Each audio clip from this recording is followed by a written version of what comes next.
Psixoloq olaraq tez-tez qarşılaşdığımız suallar: uşağım niyə mənə baxmır, niyə danışmır, niyə yaşıdları ilə oynamır?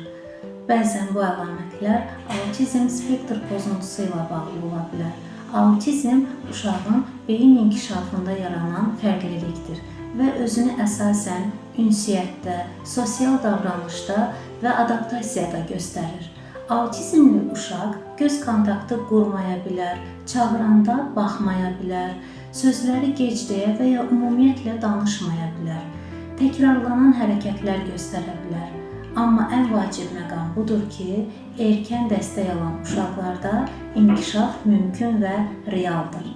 Gözləmək sadəcə vaxt itkisidir, dəstək almaq isə uşağın inkişafına atılan addımdır. Psixoloqla başlanan seanslar uşağın ünsiyyət bacarıqlarını artırır, sosiallaşmanı gücləndirir, davranışları tənzimləyir və eyni zamanda valideynə övladına doğru yanaşma yönlərini öyrədir. Əgər uşağınız sizi narahat edən davranışlar göstərirsə, psixoloqa müraciət etmək lazımdır. Bu, qorxu yox, məsuliyyət və sevgi göstəricisidir.